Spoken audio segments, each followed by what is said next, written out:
Congressional District. Please welcome Emily Cain.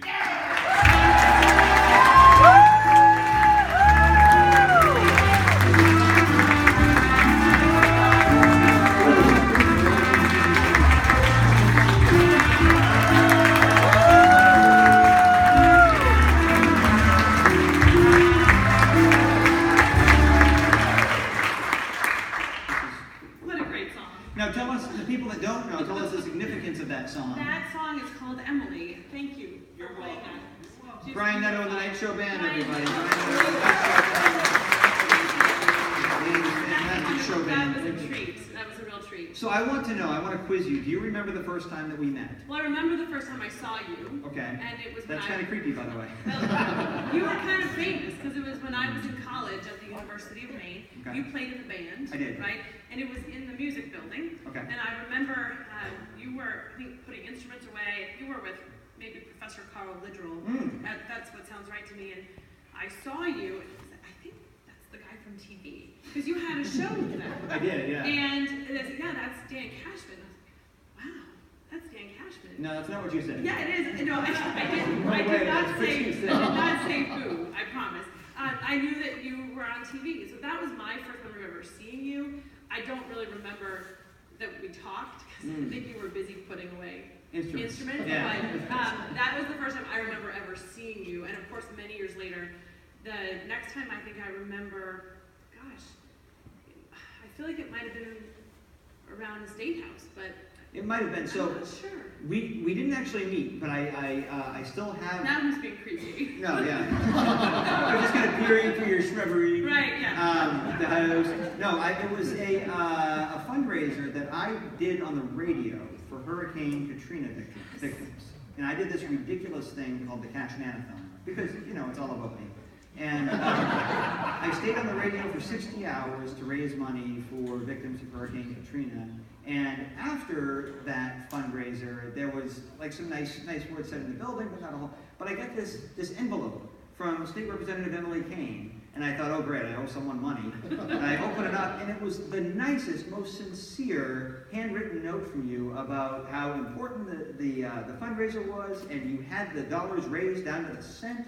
And I still have the card at the house, and I wanted to thank you for taking the time to send that, because even though that was, 12 years ago now, that meant so much to me. Thank and you. I will never forget that. So thank you very much. That's very nice of you. I remember being very impressed. I mean, I remember that was a tragedy that hit our country. The hurricane may have hit one small part of our country, but it really hit all of us. And the ripple effect from Hurricane Katrina, as in any natural disaster, when we have one here in Maine or anywhere, I think just makes you want to help. And you stepped up, and least I could do was send you a thank you note. Well, it was very nice. Thank you for that memory. Of course. So you spent some time with the University of Maine as a student, and you still, you're a black bear. Oh, I'm a black bear through and through, for sure. I'm a very proud fan of the football and basketball and hockey teams, softball, soccer, you name it, I'm cheering them on. And I have a special place in my heart for the Collins Center for the Arts, where my wonderful husband works. I'm a big fan of the Arts Center too. So yeah, I'm a black bear through and through. I not only spent time there as an undergraduate, but I had the privilege of working there for more than a decade, where I was really able to help students navigate college, find success, and be able to get ready for whatever was next for them after graduation. Now you mentioned the Collins Center. Last time, or one of the last times I was there, was when Stephen King was doing rehearsals with John Mellencamp for the production they put together there. Now Stephen King is a supporter of yours. Stephen King is a supporter of mine. How surreal is that? It's pretty neat. I mean, I would say it's kind of scary in a Stephen King kind of way, but you know, elections are so big now. Yeah. And it means a lot when somebody who has a personal connection to Maine and is also pretty famous, you know, wants to help out. So it means a lot. Stephen King, of course, lives right here in Bangor, is, you know, from the 2nd District, and it means a lot to have his support. And it's not something I talk about very much, so it's a treat, and certainly he's had an impact of his own on the world when it comes to literature, and we're very proud of that as Mainers. And you spent 10 years in the legislature, 8 representing Orono in the House, and then a larger area during 2 years in the 23 towns along right up and down the river. It's a lot of towns. It is, right here in Penobscot County. I represented VZ, Orono, Old Town, all the way up, including Lincoln, and then out to Matawan, Keg, Kingman, Wynn. I knocked on doors in every one of those towns, and that's how I met some of the best people. The people I meet, whether I'm knocking on doors, doing a parade, getting to tour a small business, that's why I do this work. That's why I believe in it so much, because I meet people who are having a hard time, but just want someone who can speak up for them, who can fight for them and tell their story, being able to afford the cost of prescription drugs, or being able to start that business that they've always dreamed of. That's the kind of thing I like to work on, and I have a track record of working with Democrats, Republicans, and even Governor LePage to get it done. That was not a joke. That was absolutely a fact. Yeah, and it's good. It shows a bit of a willingness to put aside partisan differences to do things. Well, and I think that that's missing in a lot of cases. Yeah, the priority of doing good things for the state of Maine is not one that either party has a monopoly on. This is something that we all agree on, Republicans and Democrats, independents alike. The challenge is we sometimes have different ways of getting there, and that's where that art of compromise, that ability to build relationships comes in, and to not get personal. I'm very proud of my relationships that I built in the legislature and the work we were able to accomplish. So we are an entertainment show, or we try to be. We try to be. We don't always succeed. But if we were to offer an endorsement, we have a candidate questionnaire. I'd like to see the endorsement of the Nite show. Well, yes. yeah, so I'm not saying that we will endorse anyone, but if we do, we have a questionnaire that's, and I know you're very busy, I didn't want to send it to you, but that's since you're here, perhaps we can go over some questions. Sure. Okay. I can only imagine what's coming. Well, you're about to find out.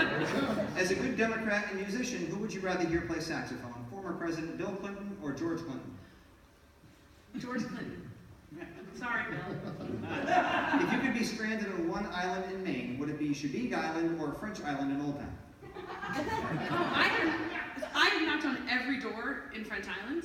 I choose French Island. Those are my friends. Might I say I have been stranded on French Island?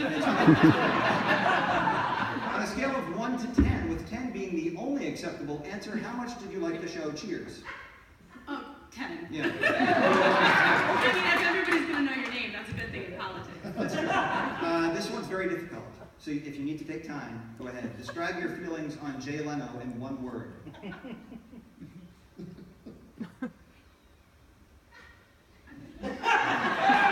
stuck. I don't know if speechless is the right word. That works. You know, that's my answer too. So yeah. That's a genuine answer. That's speechless is how I feel. Of the artists on the I Love the 90s tour, who is your favorite and why? Salt and Pepper, Vanilla Ice, All for One, Color Me Bad, Tone Loc, Rob Bass, or Young MC? That's like the soundtrack to my high school times. I'm going to go with, oh man, that's a hard one. Each of them has their own tune that ends up on your playlist when you hit that play from the 90s. I'm going to go with Salt and Pepper. Yeah, you got it. How are we doing on time? Okay, we're going to skip this question. Oh, I want to know what it was now. It was going to be tell us one thing you'll regret telling us later. We don't have to do that. You're sitting at a blackjack table at Hollywood Casino with your campaign manager. Donald Trump, Bruce Poliquin, and Governor LePage all sit down at the same table. What do you do? I go over and say hi to my friend Paul LePage. I don't know what our budget looks like, but we need to make that happen.